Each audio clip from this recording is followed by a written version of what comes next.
some of the things we're doing, what we're seeing, the trends we're seeing, so that the public are informed, that everyone's informed about how we're seeing things and what we're doing about these matters that we're responsible for.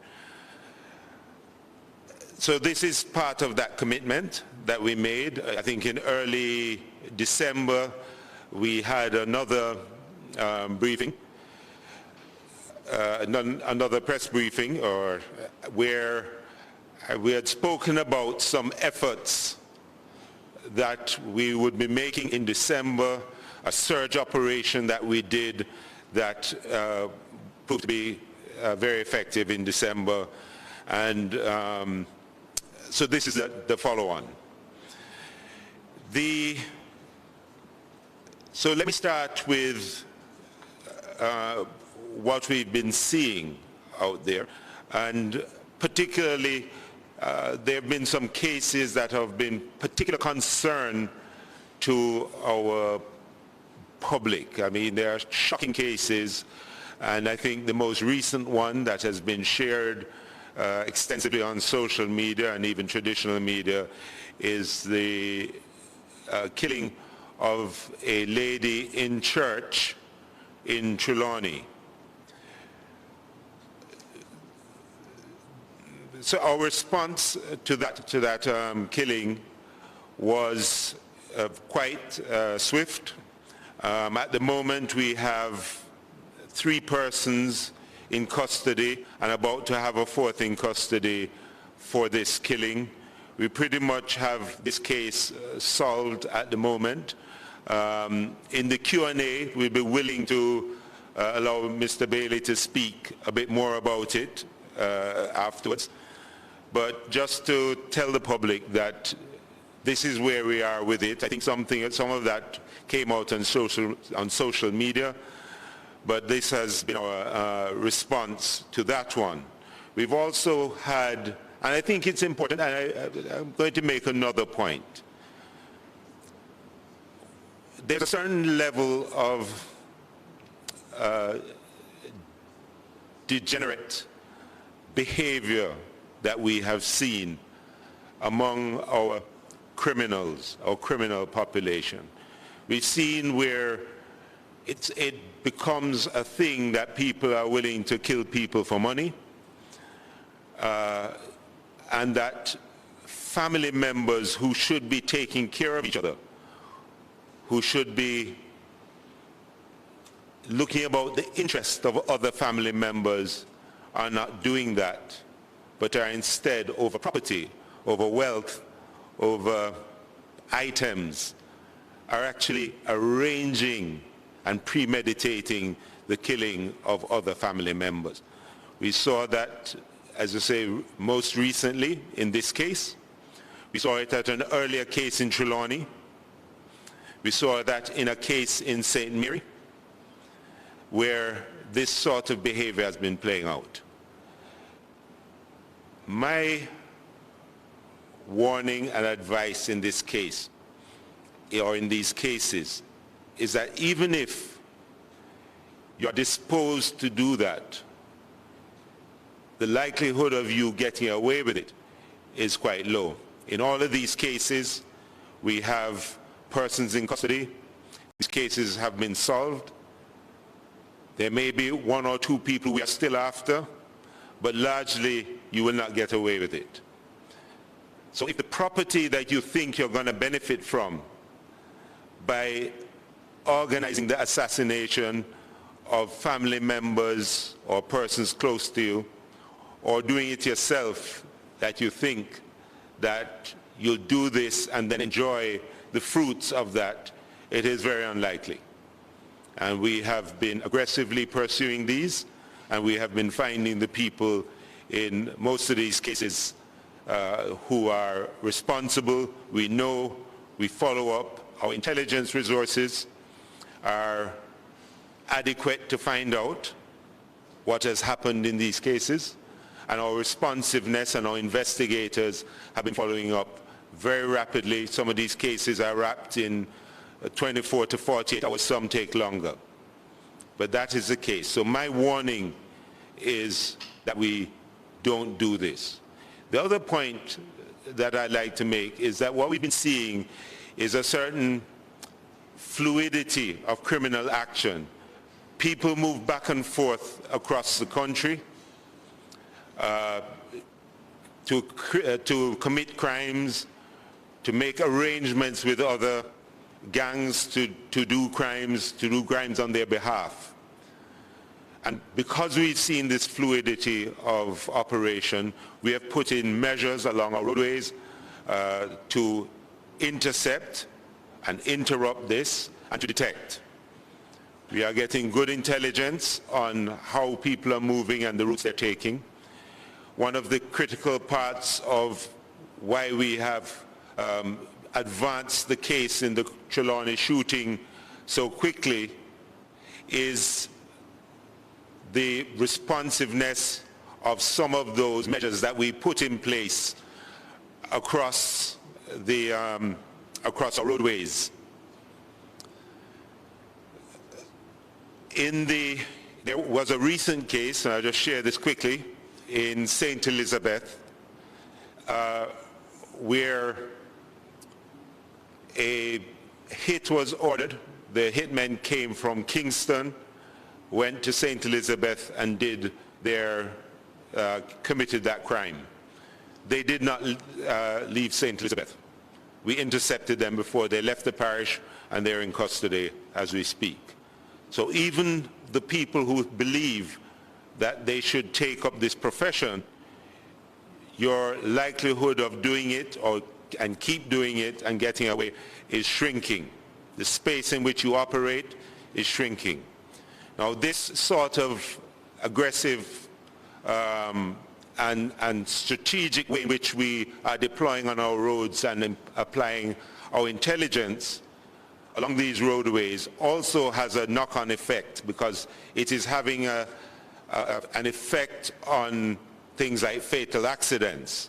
In our hotspots, we are down now 46% year on year in fatal accidents. The other thing that I'll speak briefly about is this business of the gang activities that we've seen, where gang members have been at each other, as groups. Intra-gang rivalry has led to a number of shootings. We had a triple homicide in the Lincoln Road area. We had a triple homicide in Almond Town. And these cases where we've had these triples, we have, through our investigative efforts, have persons in custody. Some of the people have been charged, some are about to be charged, but none of them have gone unanswered by us as a police force. And in no case of none of those triples that we've seen do we not have a good idea of who has done it, who else is involved, and we're going through the investigative process to tidy up those cases and wrap it up. The other thing, and perhaps one of the other important matters in that regard, we have seen a number of killings through these gang activities in the lower Kingston and St. Andrew belt. And what we have seen is, again, the fluidity across police divisions in lower Kingston, where disputes in one division play out in the other. The borders that we have set as our traditional policing borders create static lines, of which, of course, criminals don't recognize, and they fluidly move back and forth. And in that regard, we have implemented a number of strategies to deal with that fluidity across the lower belt. We have and increase our agility. We have, within the next few weeks, a whole rollout of a a quick response and quick reaction team that can respond across all of that belt. They will be trained in the tactical use and are being trained in the tactical use of motorcycles and their weapons to respond quickly to gang activities and other threats to the lower part of Kingston. We're continuing that process, and it's going to expand up into the northern part of Kingston and St. Andrew. So we are seeing what they are. We're also restructuring how we police Kingston as we speak to remove some of those artificial boundaries that were traditional into a more fluid citywide policing strategy. As we continue to carry out our policing operations, we will see flares, and every now and again things will happen, as happened in the case of the homeless people. These things will happen. We'll get those flares, and we respond to them very quickly to ensure that when it happens, it doesn't continue to happen. And also to get people in custody. We have one person in custody in relation to that. Early days yet, but we're progressing that case as well. So it's really this, I think it's important that the public be aware generally, without going into too much specifics on the details of strategy, but to assure the public or reassure the public that we have the mechanisms in place, we have intelligence, we are being more and more responsive and following up on these cases to conclusion much more rapidly.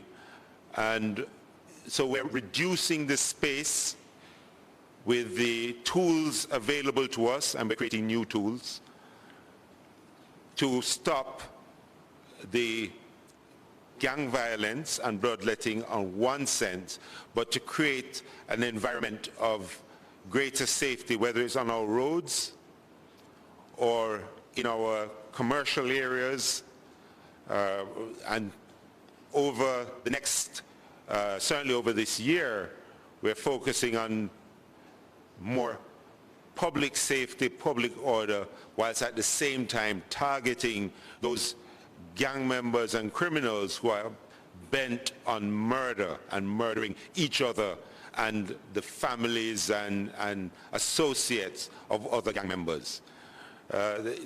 We are closing the gap, closing the space on them. But as I said, we will have flares. We will pivot quickly. We'll be more agile in terms of our response to it.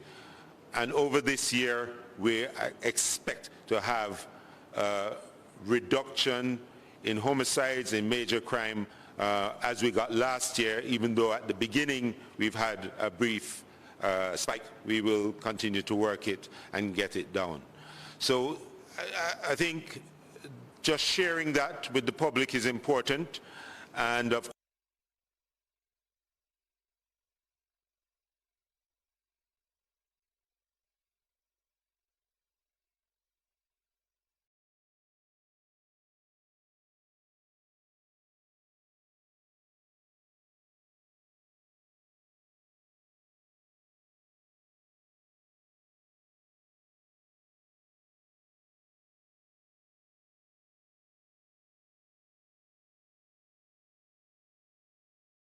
course, as part of this, can you comment on the ongoing gang war in Western Kingston and the recent killing of Harry McLeod, aka Harry Dog, in Tivoli Gardens? And as far as a comment, do we have further comment on that? Thank you for your question, Romardo. So can you comment on the ongoing, the situation in Western Kingston? Okay, yes, thank you, Romardo. So after I went down to West Kingston yesterday and met with the divisional head and also the divisional head for Kingston Central to get a better appreciation myself of what was happening and what are the possible outcomes of that killing. When they had that one, immediately there was a response in about 15 minutes where the gangs killed some people up in West Street. I visited both locations and had interacted with the citizens there. And immediately we put in a response to separate these criminal gangs using our other assets that are not assigned there, but we use them in a more fluid way to interrupt this sort of thing. So we're also after some very specific people. We have a good sense of who did the shooting, and I know the team down in Kingston West is after them with some targeted operations, and we should see that start to wind down.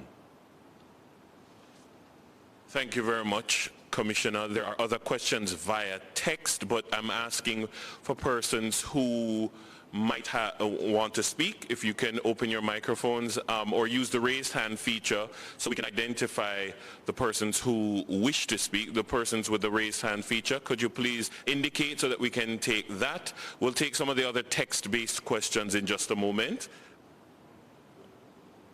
So from the reporters, from the journalists who are joining us who have audio, is there anyone in the raised hand section? Dennis, I don't have any raised hand features. That is sufficient. I see. Go ahead, Stephen Simmons. So the first question is about the crime statistics. For 2021, I'm seeing where we recorded 33 rapes and all 33 were cleared up. I just wanted to ask the Commissioner or you to explain that. Is that accurate? DCP Bailey? Let me say, the statistics that is presented is accurate. Whatever you see in relation to rapes and aggravated assault, yes, they have been cleared up. Okay, thank you. I want to make a comment in relation to something that was said by the Commissioner before you make. Let me take off my mask. In relation to the matter in Trelawney, I really need to make a comment on that matter. The Commissioner spoke to the fact that what you saw was a combination of several agencies within the JCF. The Intel, Operation, CID played a critical role, as well as the Major Investigation Division. And I think maybe this is breaking news that I'm going to let you know that the suspect is now in custody. He was taken in by his attorney a short while ago.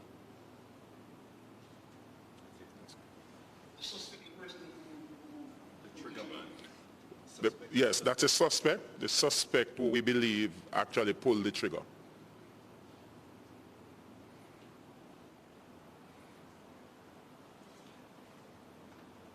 Thank you very much, DCP. I think it also needs to be emphasized that this is barely a 24-hour investigation, and already we have made significant progress.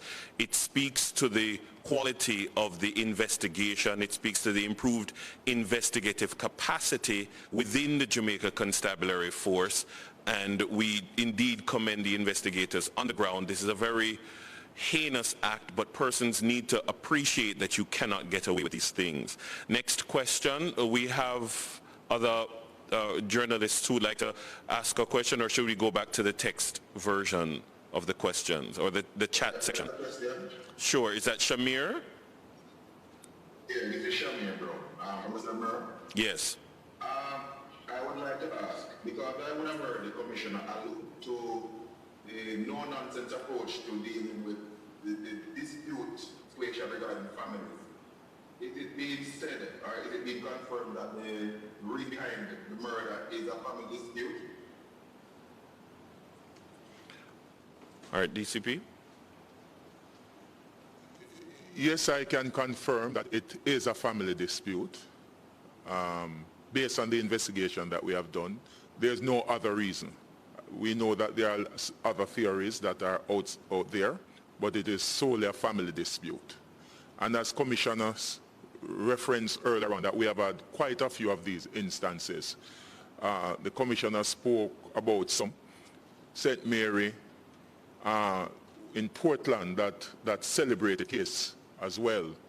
And maybe I just need to say it at this time, Commissioner, that Beachy Stout, Mr. McDonald, he has been charged with the murder of his first wife. It actually took place today. And that's a cold case that was under investigation. So if you get involved in contract killing, as the commissioner said, we are going to find you. We are going to get you. It may take a while, but we will find you. Just a follow-up then, sir, Assistant Commissioner. Is it that the persons, deputy, sir, is that the person that the three persons are family members? And is it that the family dispute surrounds a house? I'm not going to get into the specifics, but one of the persons is a family member. Thank you very much. Thank you very much, Shamir. I'm going to go to Jamila Maitland from CVM. Jamila? Hi, good afternoon. Are you hearing me? Yes. My question is about the technological capacity of solving crimes. I wanted to find out what are the resources that the police need right now or are planning to get, such as the cameras, the vehicles, body cameras, dash cameras, to help them to solve crimes. I want to find out how people can. I'm not sure what the question is. You want an update on the utilization or the sourcing of the technology? What's your question? Yeah, what is it that the police needs right now that is hampering them to solve crime as it relates to resources? I noticed that there are a few police officers in central Kingston who are wearing body cams, and I didn't see an announcement about that. So I wanted to find out. Actually, is there any body cams? Thank you. Available? Thank you. Well, I'll let the commissioner answer, but there have been several announcements about technological transformation within the force. He'll speak to that. Thank you, Jamila. So, right, you have seen some body cameras on some of our members, Central Kingston. We actually finished the decision-making procurement process and everything for body cameras last year, so some in the latter part of last year, and put in the sort of servers in place, computer servers in place to really capture the data of the thousands of cameras that we expect to have in terms of body cameras. Of course, if you think about it, having those cameras, capturing the data from those cameras over time and holding some of that data requires quite a lot of computer storage and computer power. So we know what we're buying now. Now is a matter of rolling out, just adding more cameras. Now, to the extent of our budget and the budget constraints that we may be under this year, we know we're going to buy more body cameras. As many as we wish, the amount we wish to have bought, I don't think we'll be able to do that because of a bit of contraction in our budget, which is really just a reflection of the contraction overall, the government budget and expenditure, largely because of COVID-19. And the effects of that. So that's with respect to cameras.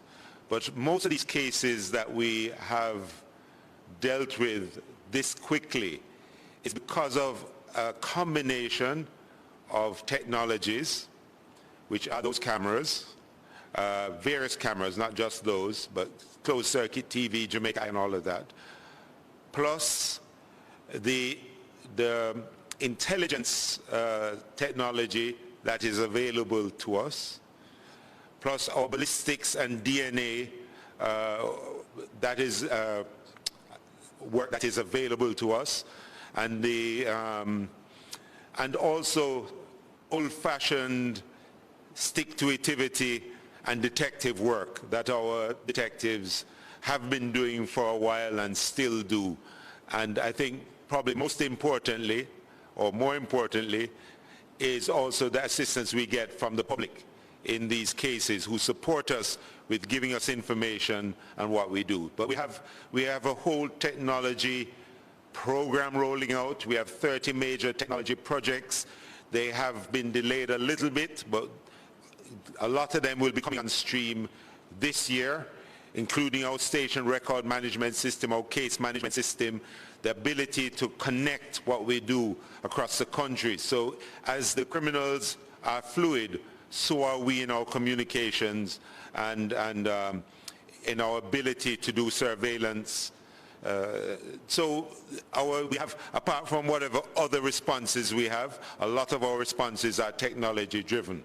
We are building capacity within the force, and that capacity will get better and better results. Capacity isn't built overnight, but people can rest assured that we have a clear program of development, a clear program of capacity building, and this capacity is building and transforming the JCF into a police force that we can be very proud of, not just in Jamaica, but internationally. And we will see that play out. And we're seeing some of the results of that capacity. It's a work in progress. Thank you very much. Can we take some of the questions in the chat? Let's open the chat and take a few.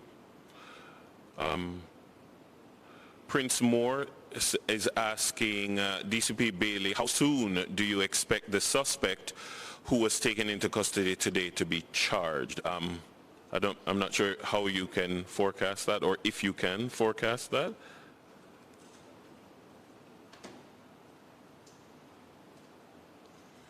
What I will say that there's a process that we'll have to go through.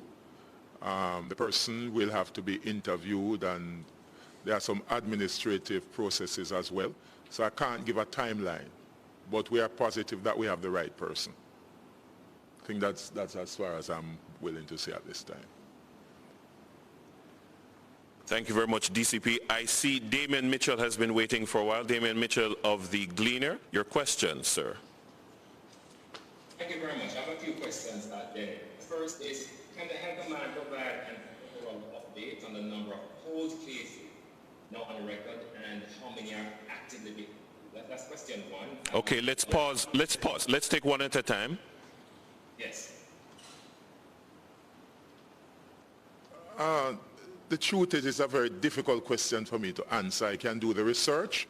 I mean, when you look at the rate of murder in Jamaica, for example, we are having over 1,300 annually, and we solve maybe an average of 56% cleared up. So there are several cold cases, but we tend to identify those that have solvability factors, and then we assign them to, and a team is now being put together to just focus on those type of cases. But it's difficult for me to give you a figure at this time. DCP Bailey, can you say what is the progress in relation to the murder in 2016 at the home of Attorney Bailey? That matter is ongoing. It is not yet closed, but the truth is we go by the evidence, and I don't think we have the adequate amount of evidence to advance a criminal prosecution at this time. We have done, even since I took over the portfolio, we have had quite a number of case reviews. We have actually done several lines of inquiries, but at this point, we do not have the evidence to mount a criminal prosecution. Very well, DCP. The next question may be for Commissioner Anderson. How concerned are you, Commissioner, with respect of the slow pay, including internal investigation into alleged inappropriate conduct by young men? So we have, for example, the 2020 October case with that policeman allegedly turned away a victim of domestic violence because it was curfew hours. There's the case of the man police corporal who was hit allegedly by a woman inspector. There is the 2016 transportation of a 14-year-old girl said to be a rape victim in the same police vehicle where the alleged offender was being transported. How concerned are you about the slow pace in closing these? Well, so I'm always concerned about the pace of investigations and think they need to get done as soon as possible. I mean, the truth of the matter is we are bound by regulations that if a case has a criminal component to it, we have to wait until that matter is fully ventilated and disposed of until we can take any other action in the case. So normally we remove the person from having the opportunity to continue to do anything. We put them on interdiction. If they're charged, we put them on suspension. We progress the administrative side of things to a point, but larger regulations require us to wait on the outcome of any court cases associated with it. Okay, so that provides sometimes the delay. Yes. Except though that there yes. Are these two of the cases that cited would simply require administrative action. Right. So for example, yes, so why are we not hearing of a conclusion of your internal investigations into this inappropriate conduct by your members? Right, so usually near to the event we put out something at that time. We can put out something, the team can put out something. We'll have to do some research into the specific cases that you mentioned. I know that we have just revamped the whole court of inquiry system, and we've been getting the cases through much quicker. I signed off on some people's, on the cases after they're done. I have to sign off on them, and I've been doing more and more of those. More of those have been coming to my attention. What we can do is, if not right now, but if you get in touch with the team, the CCU, they can update you on some of these cases, specific cases. Right. My final question Yeah. to you, Commissioner, how many cops will not be reimbursed as a consequence of performance assessment? Of what? Performance assessment or misconduct? As I say, again, if you I don't have those figures, so if I do not have those figures right to hand at the moment about how many are not going to be re-enlisted for that, but certainly they will be. Some will be, and it is one of the methods, of course, how we protect our public, is to get rid of these people. We have the iProbe, which we had restructured, I think, last 2019, has been ramping up their efforts. As a matter of fact, what they have been doing is, even after things like police stops, etc., they have been subsequently stopping people and asking what the experience was, and following up with any of the reports that we get on police misconduct. It's not something that we have pushed to the side. You have to be very deliberate in it. I find cases, I'm still seeing cases where from as far back as 2012, 2013, 2014, where people were removed from the force are coming back because it wasn't being done properly. It hadn't, all the I's were dotted and the T's crossed. We have to be very deliberate in our processes in getting rid of our members. Right. All right, thank you very much, Damien Mitchell. We have a couple of people who've been waiting for a while, and we also have some questions via text. I'm going to go to Roxroy McLean. He's been waiting for a while. Roxroy, go ahead.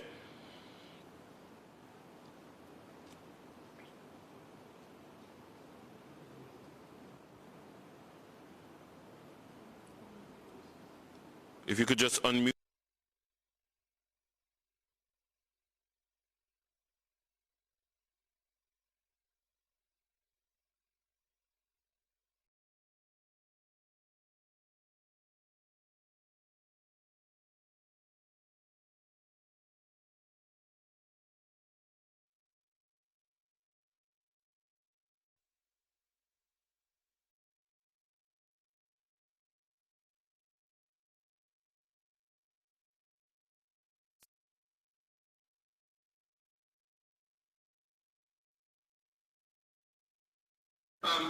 Could he explain this behind this proposal? Sure, okay. The quick response team Okay, so this is a method that we've also done before in Montego Bay. It proved very effective in the responsiveness to some of those issues. If you remember that case where somebody was killed on, as a matter of fact, it was a shooting on Jimmy Cliff Boulevard where they chased this person and then they escaped they shot the people in the car, chased one, shot him on the ground, and then moved away from there. That car was intercepted about, I think about 10 minutes later by a team of quick reaction persons.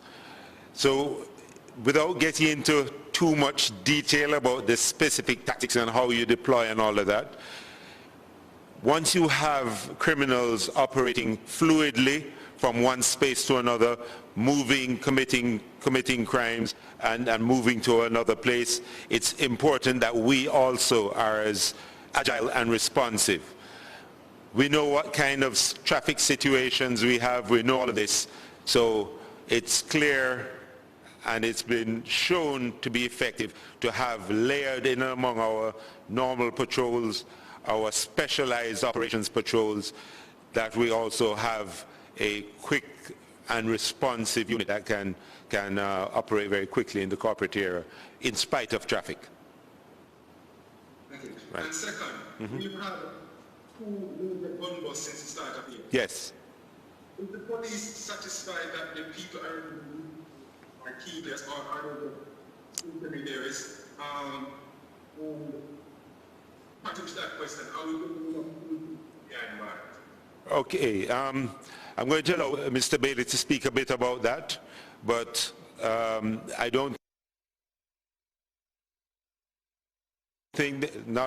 know we did about 6 major seizures. And of those 6 seizures, we have worked jointly with our international partners.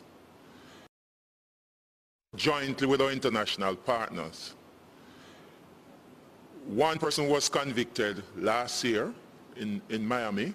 The name of the person is, what's his name again? Rooms.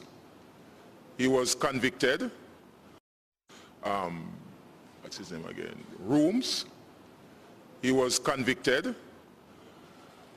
There is another seizure that took place in 2017, which led us to the investigation of the were arrested and the main witness disappeared. Out of that, the main perpetrator was arrested just December of last year and has been charged with the trafficking of those firearms, among other charges. And we are working jointly with our international partner in respect to that same matter. There is another matter where 119 firearms were intercepted in Miami. That investigation is ongoing, and there's one in which I think it was 11 firearms were seized.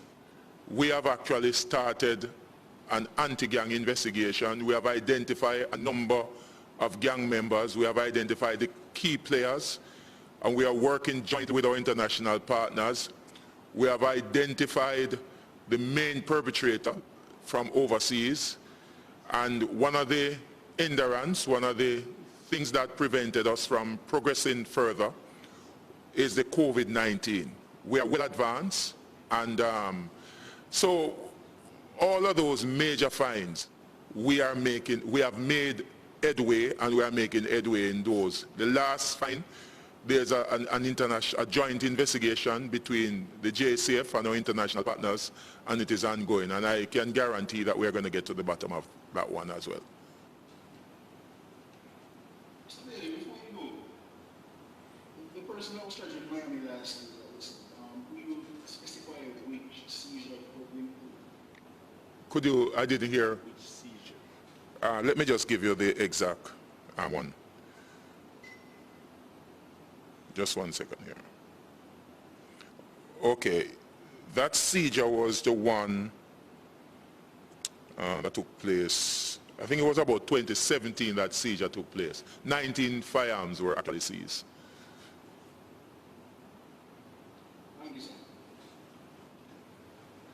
Thank you very much, DCP. I think one of the things that your answer underscores is the fact that while you may not hear us, while we may not be able to update you continuously and add to the narrative, there is a great deal of work that goes behind the scenes.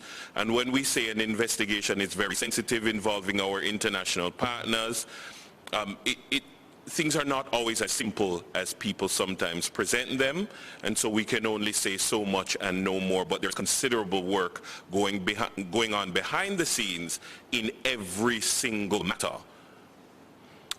Let me take a question from, I see George Davis of Scene TV has a raised hand. George, go ahead. Dennis, are you hearing me? Yes. Right, I'd like to ask, because I'm the police commissioner. So, since taking office in 2018, the work that he has presided over, the fact that the numbers were violent crime, the disaggregated numbers, the murders, the major crimes, they are what they are, murders especially, continue to be troubling. I'd like the commissioner to comment on this. Why, given the resources that he managed to marshal, not all of what you needed, but you have gotten some resources. So in the fact that you've been in office, why, Commissioner, are we not winning? And how far are we from the track where the Constabulary force can tell the people of Jamaica that we are on track to winning? Thank you very much, George. Good question. CP? Okay, thank you, George. So let's just put a couple of things in perspective. As you say, you know, I came in 2018. The year prior to me coming into office, we had 1,600 plus murders that year. In the first year, we dropped by, through a number of different techniques and methods, we dropped by 20%, 22%, 21 plus percent. Now, what we've seen over time, what we're dealing with is a very chronic murder problem in the country. It has been ongoing, unbroken for 20 years of above 1,000 homicides a year. And what you'd get is a discussion and a narrative around how close or how far from 1,000 we get, whilst we still year on year turn out 1,000 homicides a year. Now we need to, in my view, drop that rapidly. Some things were put in place to do that whilst we build capacity. Now a lot of the capacity building efforts have been giving us better results. So we see our clear-up rate increasing. We see major crimes going down, except, well, not even except, including murder, where we had a 22% drop, approximately. It went up about 3% in 2019 and went down again last year. The more capacity we have is the better we will trend on that. But murder is not the only thing the police do. And we cannot afford to leave everybody else without policing to prevent gunmen largely from killing each other. We cannot do that. So we have to split the resources between that. We have to split the resources and some of the technologies and so on that we've been getting into leveraging investigations, getting better clear-up rates, etc., which is a slower process of getting the homicides down. We are locking up people more, we're creating better cases, and we're finding out who did it quicker. But ultimately, that is a reasonably slow process. The cycle of violence and the willingness to go and kill, as whether you're family or whether you are gangsters fighting each other. In a recent study, about a gang member is 160 times more likely to be killed than another citizen. As soon as someone takes up that gun, they become endangered. But it's a repeated cycle of violence. So, although we got some resources, and we did, and we got a good input, some of those things are dealing with some things that have been outstanding in the force for a long time. We've always spoken about why don't we use more technology. We've always spoken about what about the conditions in which policing takes place, our mobility.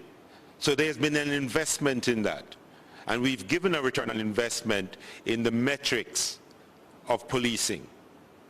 Now, if you want rapid drops in homicides, and you can do your research and look at anywhere that rapid drops have taken place, you've used not normal methods, but extraordinary methods, always, uniformly. And if somebody can find me a version that's not that case, well, I'd be glad to hear. But you use extraordinary methods. And so what we have done, and what we did to get this, to get the benefit of extraordinary measures, is to carry out our operations in a way that we are working within the law that's available to us, and if the law, if it expands, our tools expand, then we use those. And that's what we did with our states of emergency. Anybody on this platform who is a reporter can remember the calls in Kingston East, remember the calls in Clarendon, and those are some of our areas that immediately we shut it down.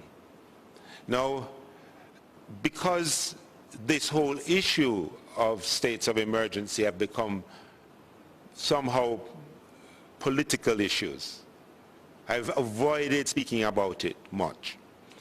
And also because it overshadows, because it has been such a public discussion, it overshadows the police work, the investigations, the intelligence work, the use of technology, the rapidity in which people are following up and responding. It overshadows that.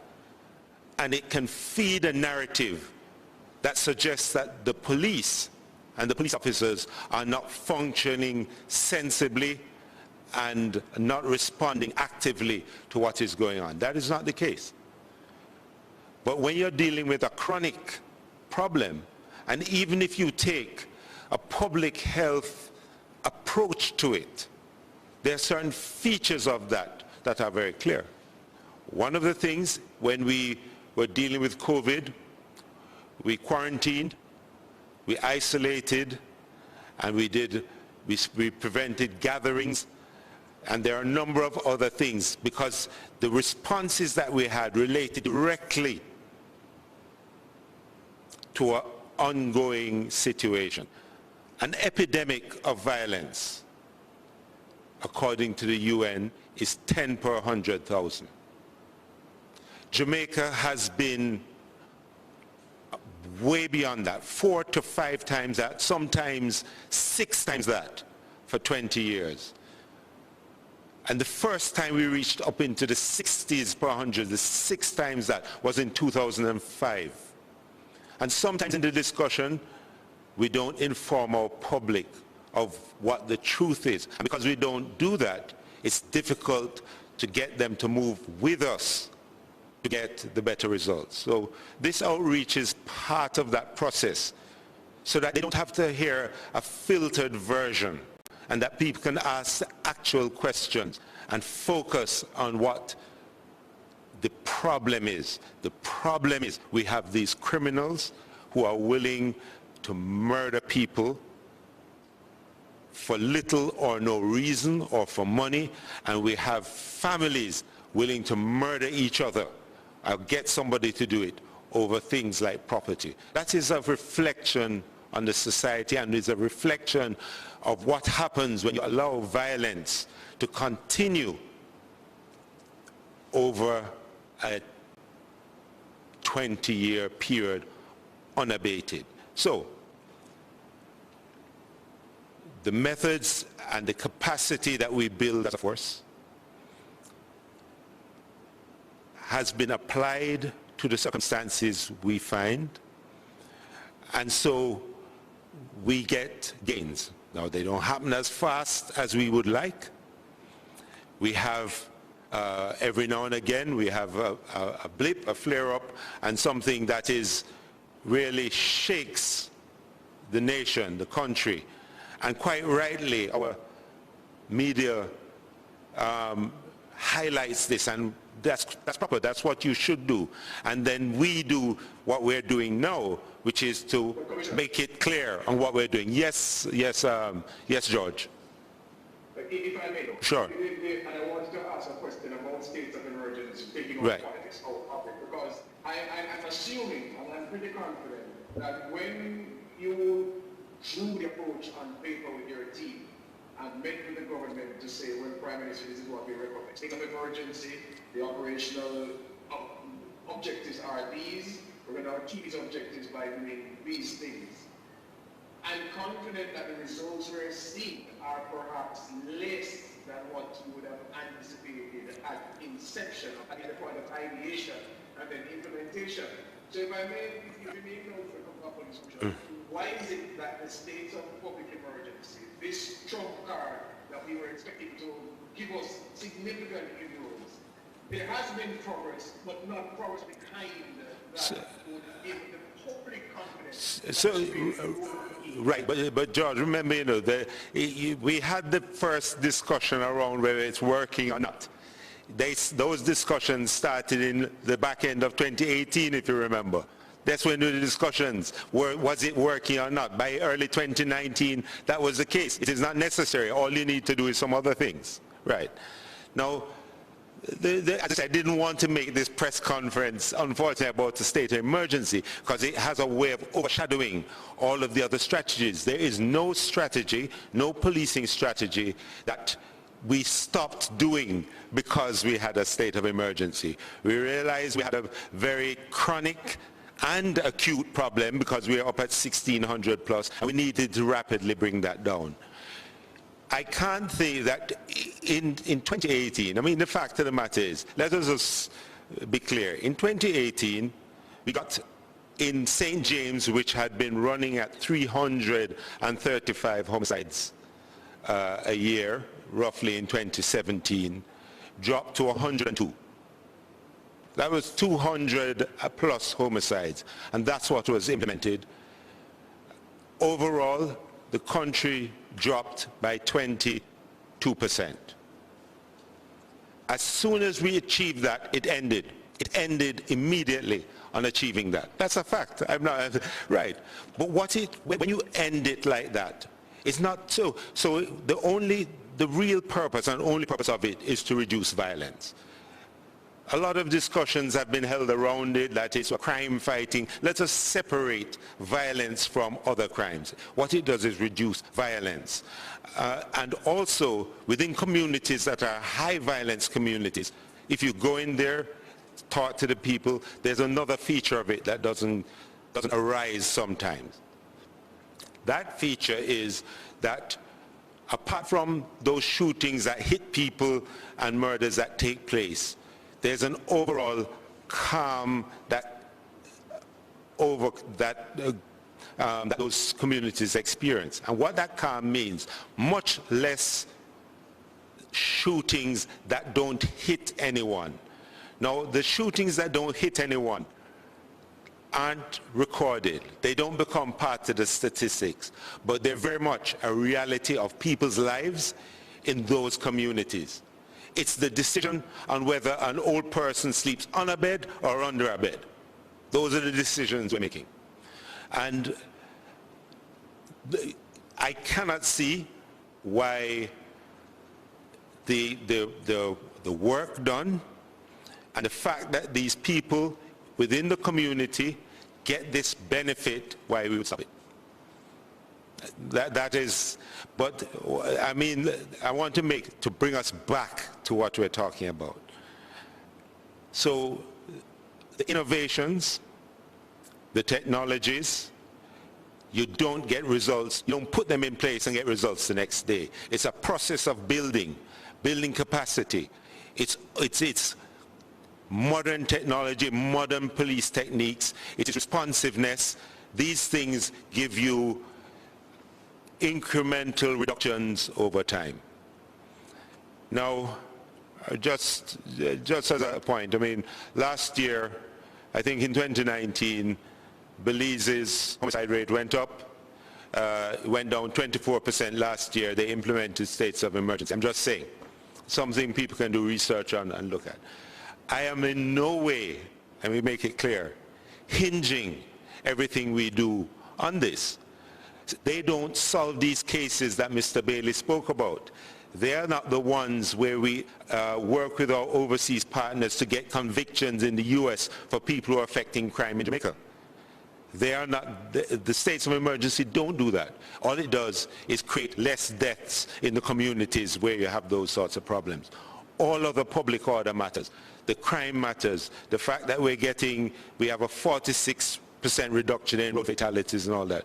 All of that is just effort by the police, technologies that we have implemented, and the use we've been making of the additional assets. Those assets lead to better cases, more convictions, higher clear-up rates, more responsiveness on the road, ability to manage corridors where criminals may use, and create an environment where between the commission of a crime and being caught and being in custody and doing the cases is much shorter. So it's where a national police force, and therefore there's no policing matter in the country that we don't deal with. So homicides, terrible, significant, a big area of focus, but not the only. People need to feel safe walking in their communities. When you call about a laptop stolen, we can respond. We need to give good service at a police station when somebody comes. All of those things matter. So in the process of transformation and changing the organization, building a back end that can support all of this, and developing a police force that not only the members can be proud of, but Jamaica can be proud of, is a process. It's not just about murders, although that is a big focus of ours. Okay. Thank you very much, Commissioner. All right, it is now 2 minutes past 3 o'clock. I know you have your time I know you need your time to write your stories for the evening and morning news cycle. I'm going to take two questions, particularly if there's someone who has not asked a question yet. I'm going to take two questions. Jason Cross of The Observer. I apologize for what I said earlier. Jason Cross, you may ask your question. All right, thank you, Dennis.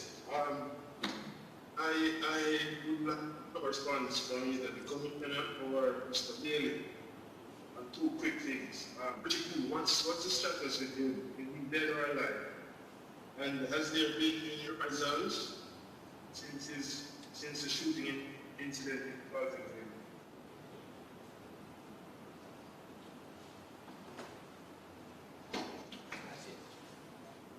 Baltimore?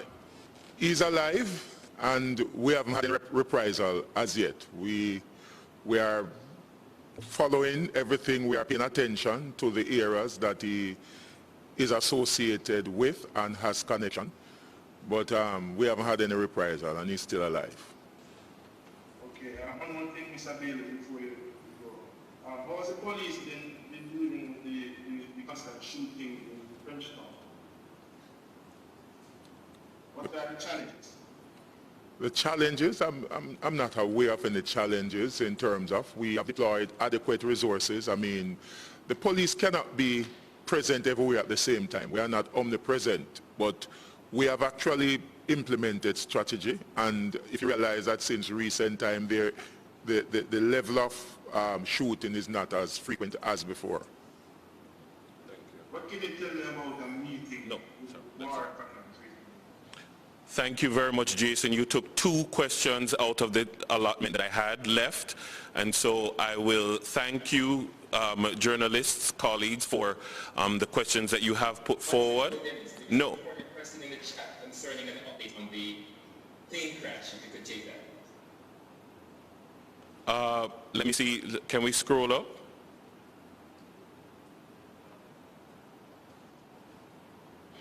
Did the Coast Guard or JDF... all right, let's just give a synopsis, and then I'll have the Commissioner wrap up for today. Thank you very much. Okay, the question was about the plane crash. I didn't quite get it. Okay, so, I mean, we've had discussions with also with our overseas partners and law enforcement that operate in the region about this plane. It wasn't destined for Jamaica.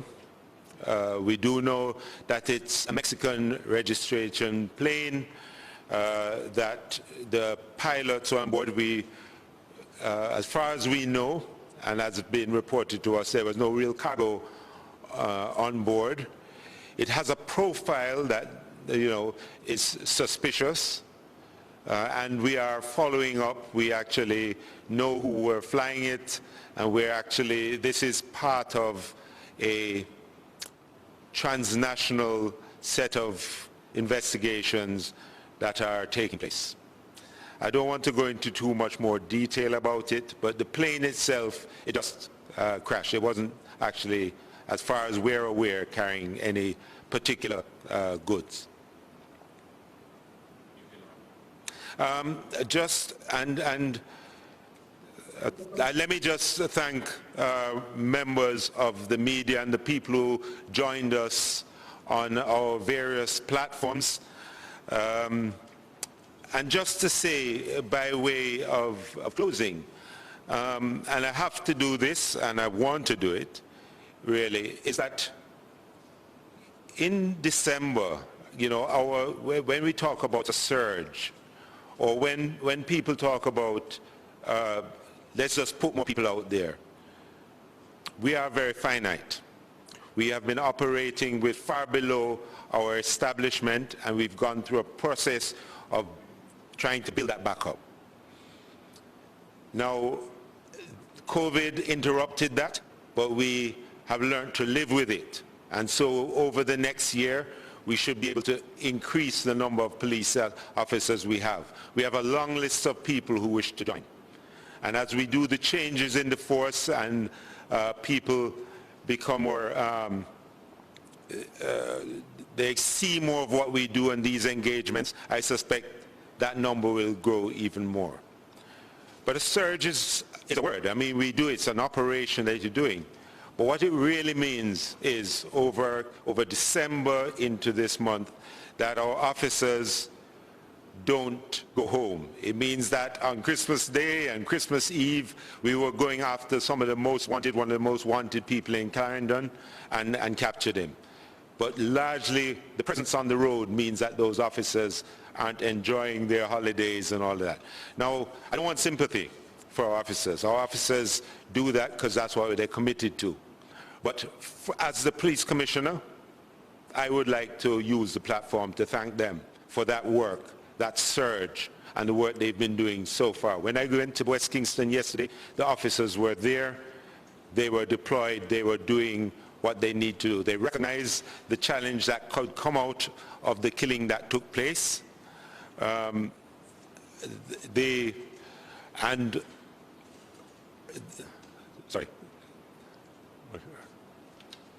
Sorry, something just came in from the side. And just a note here that, no, let me do this at the end. I'll just do this at the end. No, let me do it now. Okay, so we have seen, just a point, they asked me to note that we've seen some misleading voice notes going around, or is it video about something that happened downtown today. It was a voice note. It hasn't actually happened. Is this to do with some shootings and so on that actually didn't happen? But that kind of broke what I was saying. So let me come back to it. And really, it's really, as Commissioner, to thank my members, the police who go out there day and day for doing the work you do.